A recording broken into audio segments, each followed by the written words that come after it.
Friends, welcome to my channel.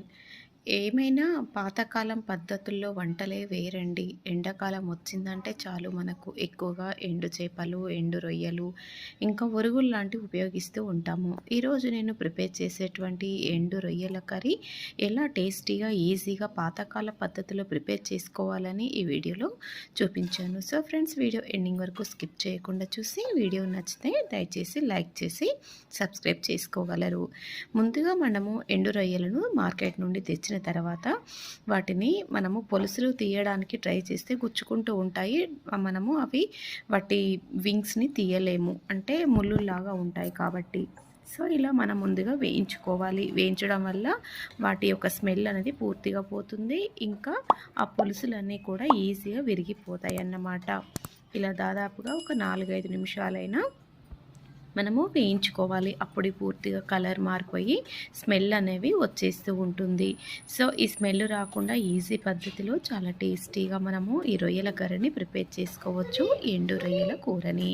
So ఇలా మనము వీటిని వేయించాము, చూసారా? ఇలా ఈ కలర్ వచ్చే వరకు వేయించుకోవాలి. ఇప్పుడు నేను వీటిని పులుసులు తీయడానికి ట్రై చేశాను. అయినా ఏంటంటే ఇక్కడ దీనికి టైం ఎక్కువగా తీసుకుంటుంది కాబట్టి ఇలా వీటిని ఒక్కసారి 2 సార్లు మనం ఇలా పిడికిలితో ఇలా మనం ప్రెస్ చేసినట్లయితే ఆ పులుసులన్నీ కూడా ఈజీగా ఊడిపోతాయి. వాటిని తర్వాత మనము నీట్గా క్లీన్ చేయొచ్చు. అంటే చాటలో పోసి చెరిగాను, అప్పుడు ఆ డస్ట్ అంతా కూడా పోయింది. అలా తీసినటువంటి ఈ రొయ్య పీసెస్ని వీటిని మనము వాటర్లో కడగాలన్నమాట. ఒక 2-3 సార్లు శుభ్రంగా క్లీన్ చేస్తే ఇందులో ఉన్నటువంటి స్మెల్ కానివ్వండి, లేదా ఇసుక లాంటివి అన్నీ కూడా పోయి క్లీన్ అయిపోతాయి. ఇలా ఒక 2-3 టైమ్స్ పూర్తిగా మనం కడిగి శుభ్రం చేసి పక్కన ఉంచాలి ఎండు రొయ్యలని. ఈ ప్రాసెస్లో మనకి స్మెల్ అనేది అస్సలు ఉండదు, చాలా టేస్టీగా ఉంటుంది రొయ్యల కూర. ఇంకా ఏంటంటే ఇందులో ఉన్నటువంటి ఎక్కువ పోషక విలువలు ఎంతో ఆరోగ్యకరమైనవి. అందువల్ల వీటిని మనము సమ్మర్ వస్తే చాలు ఇలా ప్రిపేర్ చేసుకుంటూ ఉంటాము. సో వీటిని మనము ఎన్నో రకాలుగా ఫ్రై చేయొచ్చు, పులుసు పెట్టొచ్చు, లేదా టొమాటో యాడ్ చేయొచ్చు, గోంగూర కానివ్వండి, ఎందులోకైనా సరే, వంకాయ రొయ్యలోకి, బీరకాయలోకి ఇలా ప్రిపేర్ చేసుకోవచ్చు అన్నమాట.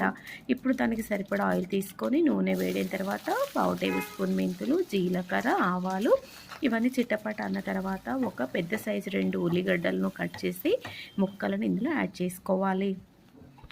ఆనియన్ పచ్చి స్మెల్ పోయే వరకు మనం వేయించుకొని ఒక 2 పచ్చిమిరపకాయ చీలికలు కూడా ఇందులో యాడ్ చేసుకోవాలి.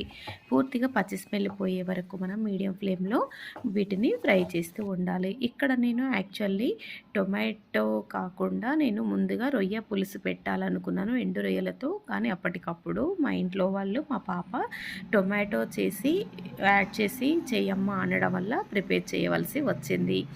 సో అందువల్ల ఇలా టొమాటోతో ప్రిపేర్ చేస్తున్నాను అన్నమాట. ఇప్పుడు మనకి ఆనియన్ మొత్తం కూడా ఫ్రై అయిన తర్వాత అందులో అల్లం వెల్లుల్లి పేస్టు, పసుపు, పచ్చి స్మెల్ పోయే వరకు మగ్గినాక మనం ముందుగా శుభ్రంగా క్లీన్ చేసి పెట్టినటువంటి ఈ ఎండు రొయ్యలని ఇందులో యాడ్ చేసుకోవాలి. అప్పుడు ఈ ఆనియన్ ఫ్లేవరు, ఇంకా అల్లం వెల్లుల్లి పేస్ట్ ఫ్లేవర్ పట్టేసి మంచి టేస్ట్ అనేది వచ్చేస్తుంది. రొయ్యలు చక్కగా ఫ్రై అవుతాయి.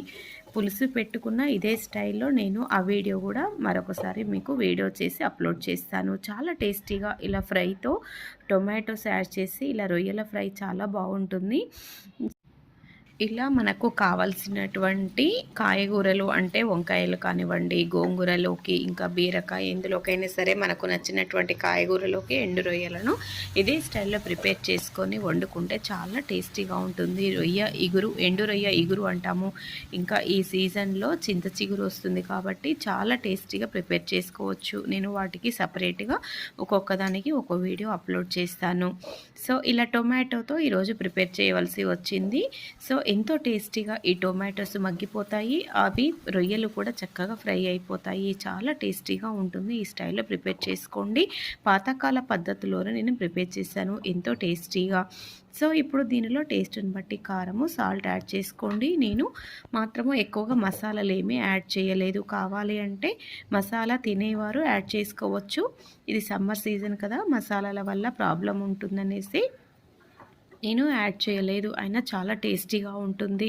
నచ్చితే మీరు యాడ్ చేసుకోవచ్చు. ఇలా పూర్తిగా మనము ఈ టొమాటో పీసెస్ అన్నీ ఉడికే వరకు వీటిని మగ్గనిచ్చుకోవాలి. మీడియం ఫ్లేమ్‌లోనే ఇందులో రొయ్యలు మొత్తం కూడా ఫ్రై అయిపోతూ ఉంటాయి. చాలా టేస్టీగా ఉంటుంది.